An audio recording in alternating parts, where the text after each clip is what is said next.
नमस्कार दोस्तों, कैसे हैं आप सब लोग। स्वागत है आपका हिंदी मीडियम बाई भावना की क्लास में। आज हम बात करना वाले हैं दोस्तों, कल वाले बिंदु को लगातार आगे बढ़ाएंगे। नमस्कार नमस्कार, स्वागत है। इस नमस्कार घड़ी का आनंद तो आएगा दोस्तों। लगातार आप इस चैनल से जुड़ जाइए। अब आपका ध्यान केवल पढ़ने पर होना चाहिए। बिल्कुल, अब आप एक बार कक्षा में आ जाइए। आज जो हमारा बिंदु आरंभ होने वाला है वह कौन सा है दोस्तों? व्यंजन। कौन सा है? व्यंजन। कल हम इस बिंदु को आरंभ कर चुके हैं। कल मैंने आपको केवल आपको व्यंजन की परिभाषा करवाई है दोस्तों। क्या होता है व्यंजन? व्यंजन पर ध्यान दीजिए दोस्तों। फिर से बताती हूँ आपको। एक तो होता है स्वर, एक होता है स्वर और एक होता है व्यंजन। क्या होता है? एक होता है स्वर और एक होता है व्यंजन दोस्तों। दोनों व्यंजन, ये दोनों ही किसके प्रकार हैं दोस्तों मित्रों? वर्ण के प्रकार हैं। किसके हैं? वर्ण के प्रकार होते हैं। वर्ण के दो भेद हैं, ध्यान से सुनना। आरंभ कीजिए। हमारा बिंदु शुरू हो चुका है मित्रों। अब आपका नियमित ध्यान अपने मोबाइल स्क्रीन पर होना चाहिए, लैपटॉप स्क्रीन पर होना चाहिए। सुनिए, बात कर रही हूँ क्या। वर्ण के दो भेद होते हैं। एक होता है दोस्तों स्वर और एक होता है व्यंजन।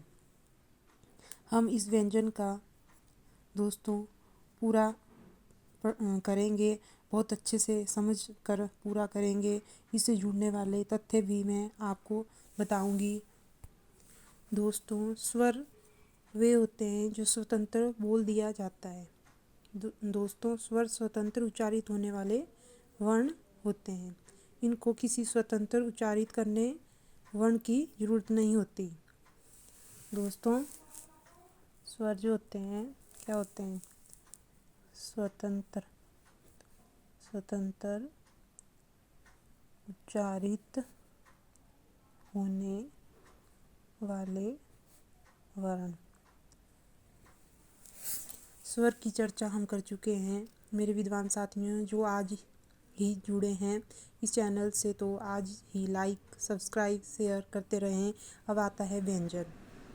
वे वर्ण जो स्वतंत्र उच्चारित नहीं होते दोस्तों। वे वर्ण जो स्वतंत्र उच्चारित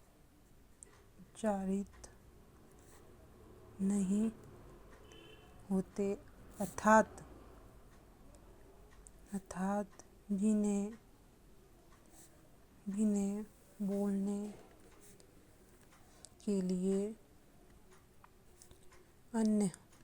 अन्य वर्ण की सहायता ली जाती है। वे वर्ण जो स्वतंत्र उच्चारित नहीं होते अर्थात जिन्हें बोलने के लिए अन्य वर्ण की सहायता ली जाती है दोस्तों। उच्चारित नहीं होते, बहुत अलग तरीके से पढ़ना है इसको, जो है मज़ा आ जाएगा दोस्तों। व्यंजन भी ऐसे हैं। व्यंजन टॉपिक बिल्कुल ऐसा लगता है सरल टॉपिक है। आज आपके सामने अनछूत पहलू रखूंगी, वापिस से आ जाइए। वे वर्ण जो स्वतंत्र उच्चारित नहीं होते अर्थात जिन्हें बोलने हेतु अन्य वर्ण की सहायता ली जाती है। ये मैंने आपको शब्द से परिभाषा बता दी है मित्रों। रिटर्न वाला विद्यार्थी हो उसे लिखवाई जा सकती है परिभाषा। ध्यान दें दोस्तों। वे वर्ण जो स्वतंत्र उच्चारित नहीं होते अर्थात जिन्हें बोलने के लिए अन्य वर्ण की सहायता ली जाती है, और ये सहायता किसकी ली जाती है? स्वर की।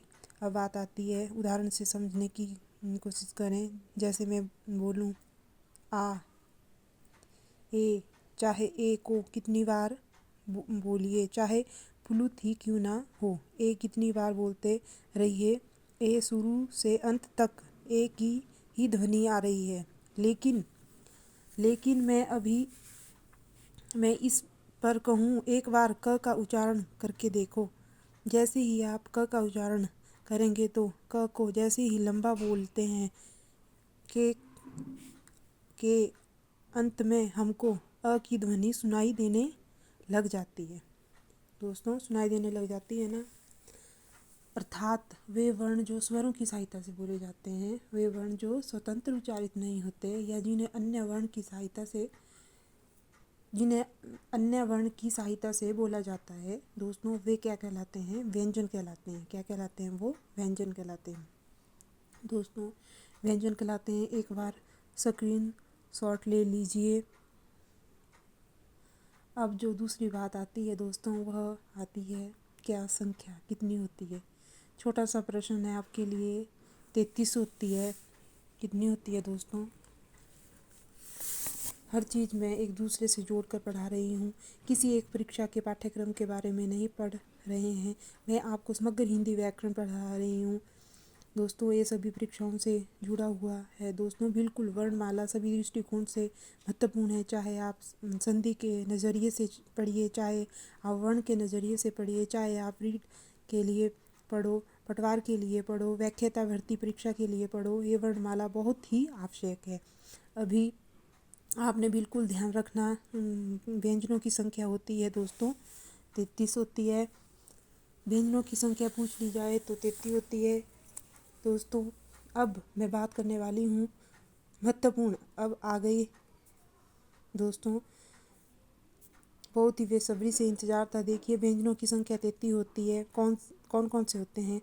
अब आपका ध्यान लिखने पर नहीं होना चाहिए, आपका ध्यान स्क्रीन पर होना चाहिए। देखिए दोस्तों, प्रथम जो पंक्ति आती है, कई विद्यार्थी बोलते हैं क की लाइन।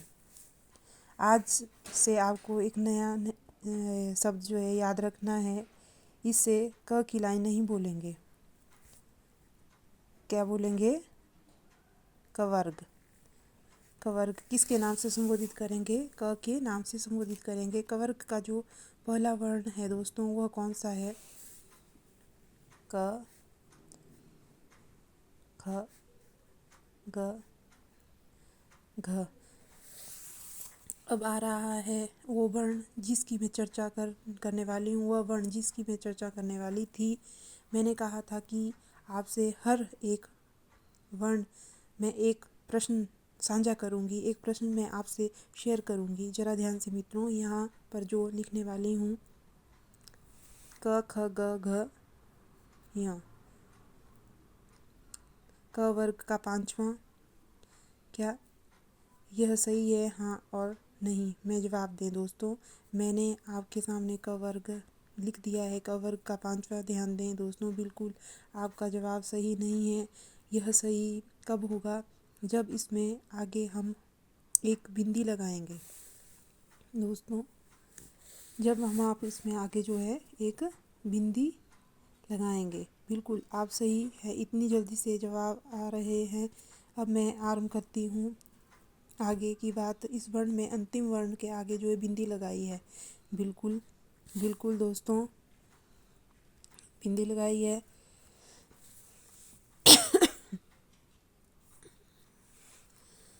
दोस्तों, क वर्ग का पांचवा है। यहाँ से प्रश्न उठता है, आरंभ हो जाता है। एक वर्ण है हमारे पास, जो भी वर्ण है, किसी वर्ण को लिखने के लिए एक दोस्तों एक जो है क्या है वर्ण होता है। यहाँ से प्रश्न बनाया जाता है। मैंने पाठ्यक्रम में से बहुत सी बातें पूछी है। व्याकरण के विद्यार्थी को पता होनी चाहिए। ऊपर जो लाइन खींची जाती है दोस्तों, ऊपर जो लाइन खींची जाती है, इसे क्या कहा जाता है? क्या कहा जाता है इसे? सिरो रेखा। क्या कहा जाता है? सिरो रेखा कहा जाता है। किसी वर्ण के ऊपर खींची जाने वाली रेखा को सिरो रेखा कहा जाता है। क्या कहा जाता है दोस्तों? सिरो रेखा कहा जाता है। इसको क्या कहा जाता है? खड़ी पाई। ये जो लाइन होती है, इसे क्या कहा जाता है? खड़ी पाई।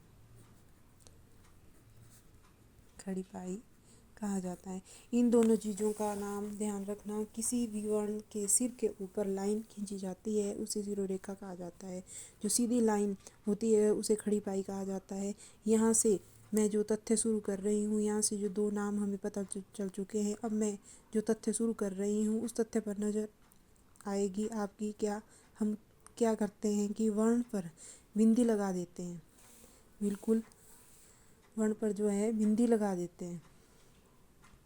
क्या लगा देते हैं? बिंदी लगा देते हैं।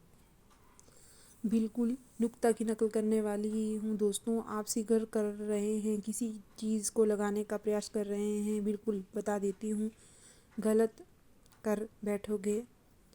हर बिंदु का ना जो है नाम नुक्ता नहीं होता। ध्यान दें मित्रों, एक बिंदी किसी वर्ण के ऊपर लगाते हैं, एक बिंदी किसी वर्ण के आगे लगाते हैं, किसी वर्ण के आगे लगाते हैं, एक बिंदी जो किसी वर्ण के नीचे लगाते हैं, एक वर्ण के जो है बिंदी क्या लगाते हैं? आगे लगाते हैं। इनके चारों तरफ खींचने वाली बिंदुओं के अलग अलग नाम होंगे मित्रों। इनकी स्थितियाँ भी अलग अलग होगी। बहुत दोस्तों बहुत ज़्यादा महत्वपूर्ण है ये जो है, पहली दूसरी क्लास से हैं दोस्तों। संधि, समास, शब्द, वाक्य आदि कुछ जो है मतलब सब बोले जाएंगे और प्रश्न क्या वर्ण से गलत कर देते हैं दोस्तों। हम अपने को बहुत समझदार समझते हैं पर गलती हो जाती है दोस्तों। बहुत महीन बातें बता रही हूँ जो आपने सुनी कर नहीं है। मैंने कल भी इसकी जो है हिंट दिया था। हर पंक्ति में एक प्रश्न बताने वाली हूँ, ध्यान से सुनना। एक वर्ण है, कोई भी वर्ण मान लीजिए, इस वर्ण के ऊपर ही बिंदी लगा रही हूँ। वर्ण के जो ऊपर बिंदी जो लगा रही हूँ, आगे भी बिंदी लगा रही हूँ, नीचे भी बिंदी लगा रही हूँ, पीछे भी बिंदी लगा रही हूँ दोस्तों। इन चारों तरफ लगाने वाली बिंदुओं के चार नाम होते हैं, अलग अलग नाम होते हैं और इनके अलग अलग हालात होते हैं। सबसे पहले मैं बात करती हूँ ऊपर, ये किसी वर्ण के ऊपर बिंदी लगी हुई है दोस्तों, इसे नाम दिया जाता है अनुस्वार। अनुस्वार क्या नाम दिया जाता है? इसे अनुस्वार नाम दिया जाता है दोस्तों। सभी पर लगाया जाता है। मैंने आपको काल भी बताया था, अनुस्वार और विसर्ग ये दोनों शब्द, दोनों अयोगवाह ध्वनियाँ होती है दोस्तों। अंग क्या होती है दोस्तों? अयोगवाह ध्वनियाँ होती है दोस्तों। व्यंजनों पर जुड़कर वेहन नहीं होता, अर्थात इनका प्रयोग केवल स्वरों के साथ ही किया जाता है। स्वरों के साथ ही किया जाता है इनका प्रयोग। अर्थात पहली बात जो हमें पता चल रहा है, पहला वर्ण जो है बिंदी, वर्ण पर जो है बिंदी आती है उसका नाम अनुस्वर होता है और यह केवल स्वर पर ही प्रयुक्त होती है। ऊपर वाली बिंदी केवल जो है 11 वर्णों पर लगा सकते हैं।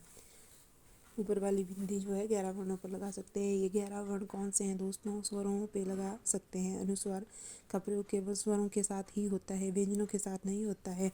अब बात आती है कि मैम हमने एक बात पढ़ रखी है, कंठ आपके जहन में आने वाले हर सवाल का जवाब मिलेगा दोस्तों। बस ज़रूरत है थोड़ा सा पेशेंस रखने की, थोड़ा धैर्य रखने की। दोस्तों ध्यान से सुनना। इस कंठ में हम देख रहे हैं क्या? क के ऊपर देख रहे हैं अनुस्वर है और आगे लिखा है दोस्तों, क के ऊपर अनुस्वर है, आगे लिखा है थ। अभी हमने जाना है दोस्तों क्या कि व्यंजन स्वरों की सहायता से बोले जाते हैं। किसकी सहायता से बोले जाते हैं? स्वरों की सहायता से। यदि इस व्यंजन वर्ण में से स्वर बाहर निकाला जाए, इसी व्यंजन वर्ण में से स्वर बाहर निकाला जाए,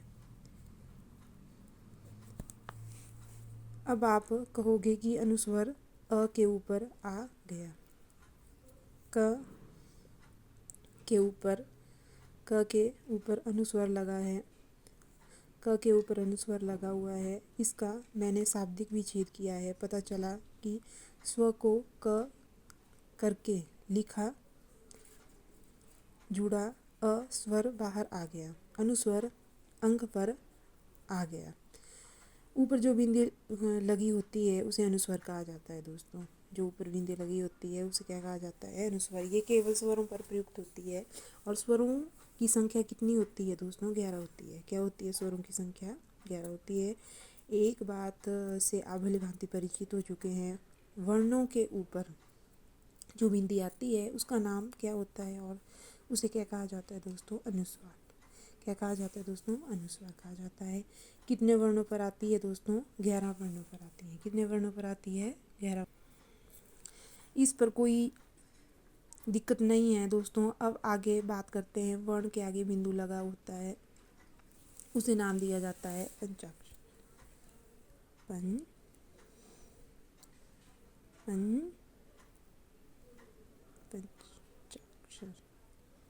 पंचाक्षर। बिंदु अर्थात 5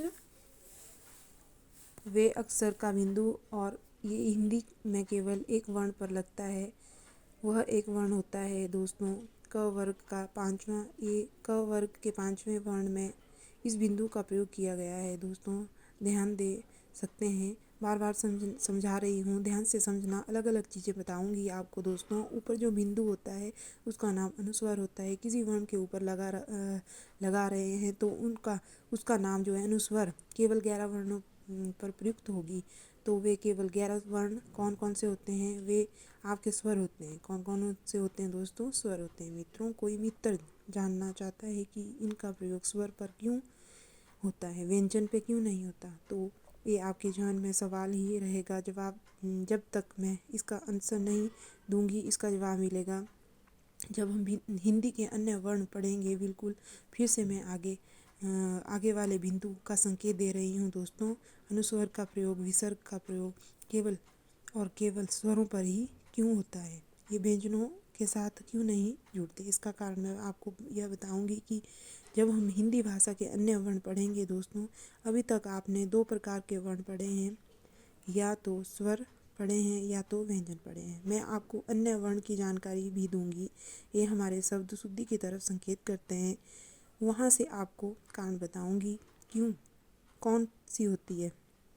अनुस्वर और विसर्ग का प्रयोग केवल और केवल स्वरों पर ही होगा।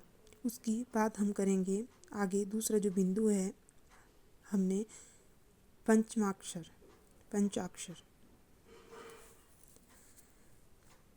जो हिंदी में कितने वर्णों पर लगता है? केवल एक वर्ण पर लगता है। क वर्ग का 5वां पता चल चुका है दोस्तों। अब मैं इसे नीचे वाले बिंदु किसी वर्ण के नीचे जो बिंदी लगा रहे हैं, शीघ्रता से प्रश्न दिए जाए तो गलत भी होते हैं। धैर्य बनाए रखें, आराम से सुनिए, मज़ा आएगा दोस्तों। अलग तरीके से बता रही हूँ आपको। मैं आपको जो है पहले ही बता चुकी हूँ कि हिंदी रटने की नहीं है। हिंदी रटने की नहीं है। इसको समझ कर पढ़ोगे बिल्कुल शीघ्रता से। ज़रूरत नहीं है कि नीचे वाली बिंदी होती है दोस्तों जो किसी वर्ण के नीचे लगती है, इस बिंदी का नाम होता है ताड़न जात चिन्ह। ताड़न जात चिन्ह क्या होता है? ताड़न जात चिन्ह का प्रयोग कितने वर्णों पर होगा? ध्यान देना दोस्तों। इनका प्रयोग 2 वर्णों पर होगा। वे 2 वर्ण कौन कौन से हैं दोस्तों? ट वर्ग का उच्चारण, ट वर्ग का तीसरा और चौथा वर्ग जो है ड और ढ। ड और ढ। ट वर्ग का ये तो तीसरा और चौथा वर्ण है। तीसरा और चौथा वर्ण है दोस्तों। इन दोनों वर्णों के नीचे ताड़ जात चिन्ह का प्रयोग करोगे। सुनो, अलग बात बता रही हूँ। जब तक केवल आपका ध्यान स्क्रीन पर होना चाहिए। सुनिए, इस चीज़ को अलग चीज़ बता रही हूँ। बहुत बड़ी गलती करते हैं इस पर हम। जब तक इन दोनों वर्णों के नीचे ताड़न जात चिन्ह नहीं है, अर्थात ये बिंदी लगी हुई नहीं है, तब तक ये संस्कृत भाषा मूल भाषा से आए हुए हिंदी के वर्ण कहलाएंगे। क्या कहलाएंगे? संस्कृत भाषा के मूल भाषा से आए हुए हिंदी के वर्ण कहलाएंगे। ड और ढ कहलाएंगे। अर्थात अंग्रेजी में इसका उच्चारण करना हो तो इसका उच्चारण डी से इसका उच्चारण जो है डी से, और उसका इसका उच्चारण जो है डी एच से होता है। लेकिन जैसे ही इनके नीचे ताड़न जात दोस्तों, इसका जो है डी से और इसका जो है डी एच से, जैसे ही इनके नीचे जो है ताड़न जात बिंदी लगा दी जाते हैं, अब ये आपके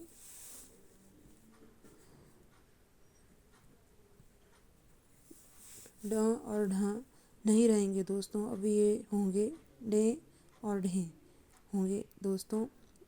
अब देखो कौन सा स्वर बना होगा, अ बोलना होगा, अर्थात ये हो गया ड और ढ हो गया। अंग्रेजी में ड और ढ का उच्चारण होता है आर से, और ढ का जो होता है आर एच से होता है, आर एच से होता है। यह बात वापस से सुनिए, यह बात मैं पूरी वापस से दोहरा रही हूँ। क्या यदि किसी वर्ण के नीचे बिंदी लगाते हैं, तीन से कहा जाता है ताड़न जात चिन्ह। क्या कहा जाता है दोस्तों? ताड़न जात चिन्ह। और ताड़न जात चिन्ह केवल दो वर्णों पर लगता है, केवल एक तो ढ और वर्ण, दूसरा ढ वर्ण है। दोनों, जब तक इन वर्णों के नीचे बिंदी नहीं लगी हुई हो, तब तक ये दोनों वर्ण संस्कृत भाषा के हिंदी भाषा से आए हुए वर्ण माने जाते हैं। क्या माने जाते हैं? संस्कृत भाषा से हिंदी में आए हुए वर्ण माने जाते हैं। अर्थात जो वर्ण 33 माने जाते हैं, उनमें इन दोनों का स्थान ही भी होता है। इनके नीचे जो है, अब ताड़न जात चिन्ह का प्रयोग कर लेते हैं, इनके नीचे इस बिंदी का प्रयोग जो है कर दिया जाता है दोस्तों। तो ये ताड़न जात वर्ण कहलाते हैं। क्या कहलाते हैं? ताड़न जात वर्ण कहलाते हैं। अब आप इसे ट वर्ग का तीसरा व चौथा नहीं रहेगा। अब ये क्या बन जाएगा दोस्तों? ताड़न जात बन गए हैं। अब ये बन गए हैं उत्क्षिप्त व्यंजन। इनको जो है उत्क्षिप्त व्यंजन भी कहा जाता है, और जो है द्विगुण व्यंजन भी कहा जाता है। इनको याद रखना दोस्तों। ड और ढ इतना झटका मारती है कि बाल मुंह से भी फेंके, जैसे मुंह से बाहर फेंका जा रहा है। अर्थात इन्हें कहा जाता है ताड़न जात चिन्ह। इन्होंने दूसरा रूप धारण कर लिया है। ड और ढ और ड और ढे बन गए हैं। अर्थात ये जो है द्विगुण भी कहा जाता है। बार बार रिपीट कर रही हूँ दोस्तों, मैं रटे रटाए का नाम नहीं बता रही हूँ आपको।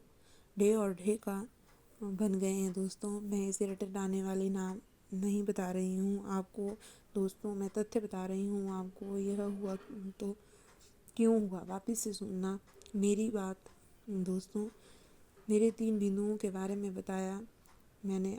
ऊपर लगता है अनुस्वार, अंत में लगता है पंचाक्षर, ताड़न जात लगता है नीचे, और जो है कौन से वर्ण में कौन से चिन्ह किसी वर्ण से पहले लगे जाए तो उसे क्या कहा जाता है? बिंदु का नाम क्या होता है?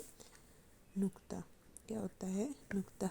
यह जो होते हैं अरबी और फारसी के शब्द होते हैं। क्या होते हैं? अरबी और फारसी के शब्द होते हैं। इससे पहली बात में नुक्ता चिन्ह लगाता है। ये नुक्ता कौन सी भाषा के होते हैं? ध्यान दीजिए, अरबी और फारसी भाषा के होते हैं दोस्तों। दोनों भाषाओं को अलग अलग नाम होने से भी है एक साथ लिखा जाता है। अरबी भाषा, फारसी भाषा अलग है, अरबी भाषा अलग है, लेकिन यहाँ किसी भी जिग्नू होता है, फारसी भी लिखते हैं, लेकिन इन दोनों की लिपि एक समान होती है। क्या होती है? एक समान होती है। इन दोनों भाषाओं का रूप जो है समान होता है। मैंने आपको अनछुए पहलू बता रही हूँ जहाँ किसी भी नज़र नहीं पहुँचती। यदि किसी को खोकर पढ़ाओगे तो ऐसी शर्तों का कोई जिक्र नहीं होता दोस्तों। एक बार आप पहले बिंदु से जुड़िए। ये जो है चिन्ह है दोस्तों, इसे क्या कहा जाता है? नुक्ता। क्या कहा जाता है दोस्तों? नुक्ता कहा जाता है। कौन सी भाषा का है? अरबी और फारसी भाषा का है। अब बात आती है कितने वर्णों पर लगता है दोस्तों। यह कितने वर्णों पर लगता है? 5 वर्णों पर लगता है। वे 5 वर्ण कौन कौन से हैं? देखिए, मैं उन 5 वर्णों के नाम बता रही हूँ दोस्तों, 5 नाम का जिक्र कर रही हूँ दोस्तों। एक है कौन सा? क, ख, ग, ज, फ। अभी तक ये अरबी फारसी के नहीं हैं, ये पांचों वर्ण हिंदी के ही है, लेकिन इनको जो है ठीक पहले आप नुक्ता चिन्ह का प्रयोग कर रहे हैं। क के नीचे ख, ग, ज, फ। जब तक इन पांचों वर्णों के पहले नुक्ता चिन्ह नहीं होता, हिंदी भाषा की देवनागरी लिपि के शब्द होते हैं, उनके ठीक पहले ही नुक्ता चिन्ह का प्रयोग कर देते हैं तो वे वर्ण अरबी और फारसी भाषा के हो जाते हैं। क्या हो जाते हैं? अरबी और फारसी। मेरा सवाल यह नहीं है कि ये चिन्ह क्या कहलाते हैं, मेरा सवाल यह नहीं है कि ये कितने वर्ण होते हैं, मेरा सवाल यह नहीं है कि ये किसने कहा कि इन पांचों वर्णों का प्रयोग हम नुक्ता चिन्ह के साथ अरबी और फारसी भाषाओं में कर रहे हैं। इन पांचों वर्णों का प्रयोग अरबी और फारसी भाषाओं में कर रहे हैं, ऐसा किसने कहा है? इन 5 वर्णों से ठीक पहले नुक्ता लगा दिया जाए किसे कि ये वर्ण जो है अरबी और फारसी भाषा के माने जाते हैं। साहित्य वाले मित्र ध्यान से ज़रा, अब कौन सी बात आ रही है यहाँ से? हिंदी भाषा की देवनागरी लिपि में इन पांचों के ठीक पहले नुक्ता चिन्ह का प्रयोग करके ये अरबी और फारसी भाषा के बन जाते हैं, ऐसा किसने कहा? ध्यान देना दोस्तों, इन पांचों वर्णों का जिक्र किया था साहित्य में। हम ना पढ़ेंगे जब हम साहित्य शुरू होगा तब आपको बताऊंगी कि मैं आपको एक व्यक्ति है राजा शिव प्रसाद।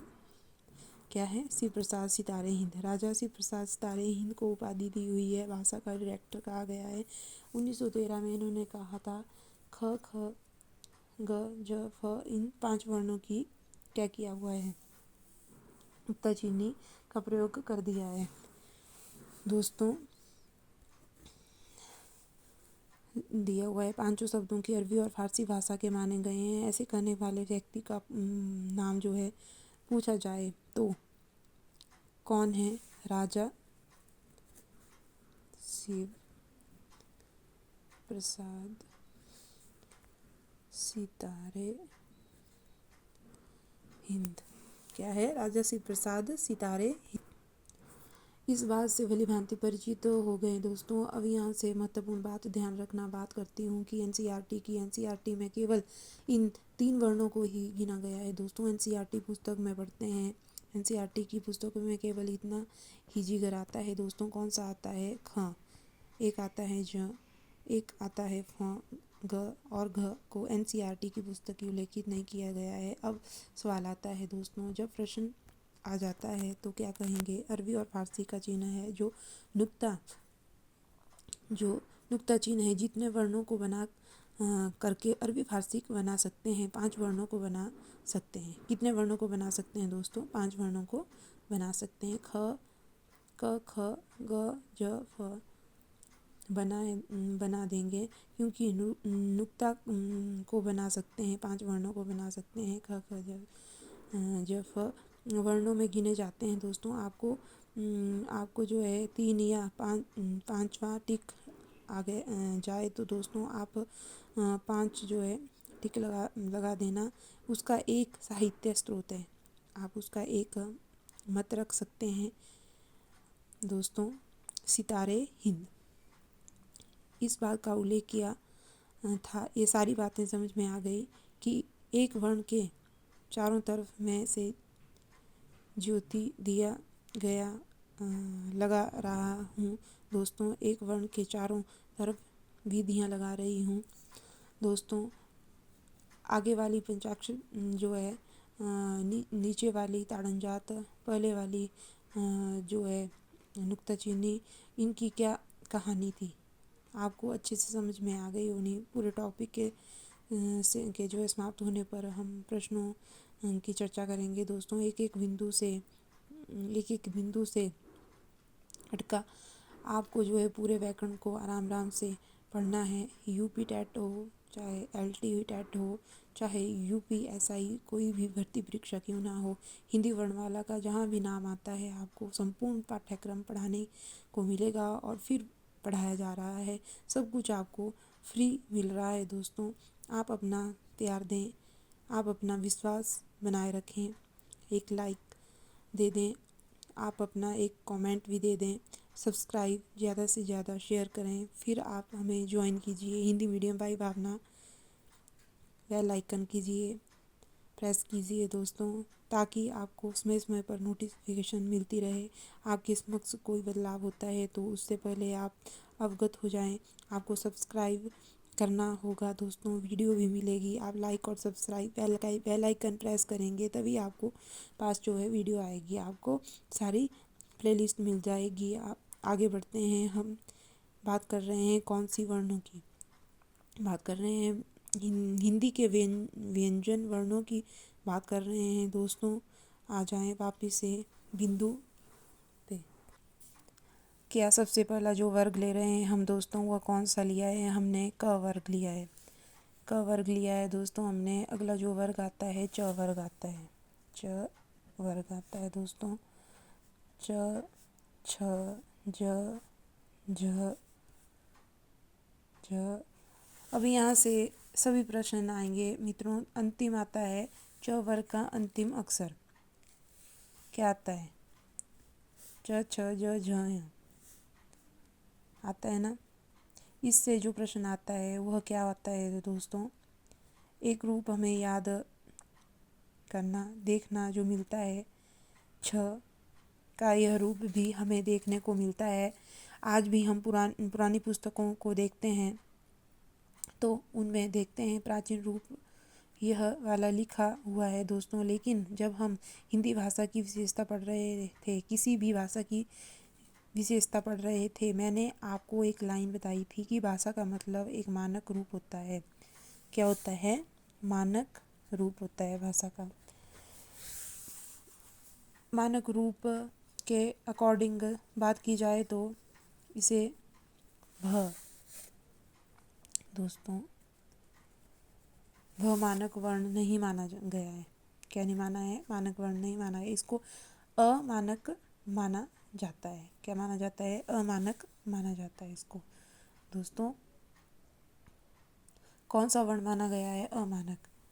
देवनागरी लिपि की जो शर्तें थी वह पूरी नहीं हुई, इसका नया रूप यह स्वीकार कर लिया गया।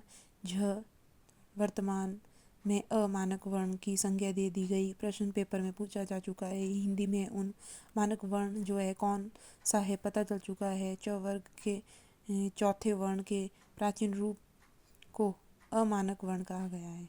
च वर्ग के चौथे वर्ण के प्राचीन रूप को अमानक वर्ण कहा गया है। आगे बढ़े दोस्तों, आगे वर्ण आता है ट वर्ग। ट वर्ग आता है दोस्तों। ट, ठ, ड, ढ, न। इसे बिना बिंदी लगाए जो है ताड़न जात के रूप में नहीं लिखते हो। ट वर्ग के तीसरे वह चौथे माने जाएंगे। तीसरे वह चौथे माने जाएंगे दोस्तों। ये बन जाते हैं उत्सिक्त व्यंजन। दो इन व्यंजनों को द्विगुण व्यंजन भी कहा जाता है, उत्सिक्त व्यंजन भी कहा जाता है। इन्हें आगे बढ़ती हूँ दोस्तों। त वर्ग आगे आता है दोस्तों। त वर्ग जो है त वर्ग त, थ, द, ध, न। यहाँ से भी आपको एक बात पता है दोस्तों, इस हर लाइन में प्रश्न है। वर्णमाला का पूरा आनंद लीजिए। आप आराम से बता रही हूँ कि क्या यहाँ से प्रश्न क्या दिया दोस्तों। किसी शब्द को, किसी वर्ण को दिखाने के लिए किसी वर्ण को ऐसे लिख देते हैं, इसको हम बढ़ा करके लिख देते हैं, जो कि वर्तनी की दृष्टि से अशुद्ध होता है। मेरे बहुत सारे मित्र हैं जो धैर्य बनाकर लिखते हैं, पर ये दोस्तों ऐसे लिख दिया जाता है। ध वर्तनी की दृष्टि से क्या है? ये जो है अशुद्ध है। दोस्तों इसका भी कारण बता रही हूँ मित्रों। इसके ऊपर बिंदी आती है ध, इसके ऊपर बिंदी आती है ध है ना। देखिए जब हम पढ़ेंगे तो शब्द शुद्धि उस समय की बात आएगी। अभी केवल संकेत दे रही हूँ। क्या जिन वर्णों के ऊपर गुंडी दोस्तों, इसको बोलते हैं गुंडी, लगती है, जैसे थ के ऊपर लगती है, थ के ऊपर भी लगती है गुंडी दोस्तों। इसके ऊपर कोई भी सिरोरेखा नहीं लगती, कोई भी सिरोरेखा नहीं लगती इसके ऊपर। दोस्तों अगर गुजर गई तो क वर्ग का चतुर्थ वर्ण कहलाता है। क्या कहलाता है? क वर्ग का चतुर्थ वर्ण कहलाता है। और गुंडी वाले वर्ण को लाइन नहीं लगती, गुंडी वाले वर्ण को क्या नहीं लगती? लाइन नहीं लगती। और यह भी नज़र है दोस्तों विसर्ग। दोस्तों विसर्ग के ऊपर भी सिरोरेखा नहीं होती है दोस्तों, नहीं गुजरती। विसर्ग के ऊपर भी लाइन तो तोड़कर लिखते हैं। प्रातः काल लिखते हैं ना, संधि का है दोस्तों। मेरे कई विद्वान साथियों का मानना है क्या है, अलग अलग शब्द है दोस्तों। बताना चाहूँगी ये पूरे शब्द एक ही हैं। सवाल उठता है कि मैम आपने क्यों तोड़ी? मित्रों ध्यान दें, यहाँ पर ऊपर गुंडी लगी हो जाने से कारण इसके ऊपर मैं जो सिरोरेखा नहीं लगा सकती, अतः मैंने इस लाइन को तोड़ डाला है। अर्थात जिन वर्णों के ऊपर गुंडी आती है उनके ऊपर से सिरोरेखा नहीं गुजरती। इस त वर्ग के चतुर्थ वर्ण को कैसे लिखा जाएगा? अगला जो आता है दोस्तों प वर्ग। प फ ब भ म। प फ ब भ म। अभी ध्यान दीजिए दोस्तों, इस भ वर्ण को यहाँ इस प्रकार भी लिखा जाता है दोस्तों, ऐसे लिखा जाता है। लिखा जाता है ना, इस प्रकार लिख देते हैं कि अशुद्ध है। क्या है? अशुद्ध है। यहाँ भी आपने बड़ी गलती की है, जो नहीं करनी थी। यहाँ भ के ऊपर गुंडी लगानी है। क्या लगानी है? भ के ऊपर गुंडी लगानी है। गुंडी आएगी। हिंदी में वर्णों की संख्या पूछी जाए तो कितने होते हैं? 5 वर्ग होते हैं। क्यों बता रही हूँ यह भी जान लीजिए। हिंदी में वर्गों की संख्या कितनी होती है? 5 होती है दोस्तों। कितनी होती है? 5 होती है। 5 होती है दोस्तों। कौन कौन से होते हैं? क वर्ग, च वर्ग, ट वर्ग, त वर्ग, प वर्ग। ठीक है दोस्तों, आगे जो पंक्ति लिखने वाली हूँ उसको वर्ग नहीं कहा जाता है। अगली पंक्ति लिखने वाली हूँ उसमें 5वां वर्ण नहीं है, 4 ही होते हैं। य र ल व।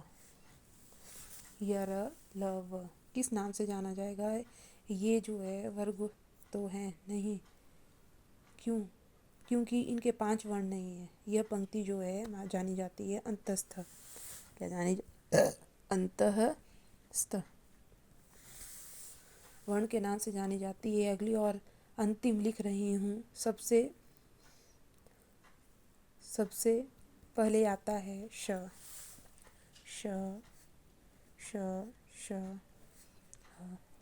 इन्हें कहा जाता है ऊष्म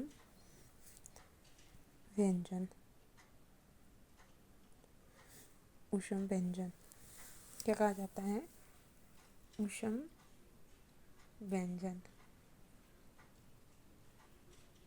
तालु के पास जीव आ जाएगी। श ह। इन चारों वर्णों को कहा जाता है मित्रों ऊष्म वर्ण। क्या जाता है? ऊष्म वर्ण कहा जाता है। इसी वर्णमाला से जुड़ी हुई बातें जो बताती हूँ व्यंजनों का वर्गीकरण करने से पहले इसी में से और प्रश्न आपको कौन कौन से ध्यान रखने के हैं जो ध्यान दीजिए। ये जो 5वें वर्ग होते हैं मित्रों, इनका उच्चारण करते समय जीभ किसी न किसी के मुंह से स्पर्श करती है। इनके शब्द पर गौर करना। इन 5वें वर्ण में किसकी भी वर्ग का उच्चारण करते समय जीभ किसी न किसी भाग को दोस्तों स्पर्श करती है। इसलिए इन 5 जो है स्वरों का नाम होता है स्पर्शी। क्या होता है? स्पर्शी दोस्तों, स्पर्शी कहा जाता है। अर्थात शुद्ध वर्णों को क्या कहा जाता है? स्पर्शी। और ये किसी न किसी वर्ण के हैं, अर्थात इनका नाम होता है वर्गीय वर्ण होता है। इन्हें वर्गीय व्यंजन भी कहा जाता है। बचे वर्गीय स्पर्शी दोस्तों 25 होते हैं। इसमें 4 जो है 10 और 4 उसमें है, और ये जो है टोटल 33 दोस्तों। 33 बात समझ में आ गई होनी दोस्तों। तो आप इसका जो है स्क्रीनशॉट ले सकते हैं। फिर मिलते हैं दोस्तों अगली वीडियो में। राम राम, जय श्री राम।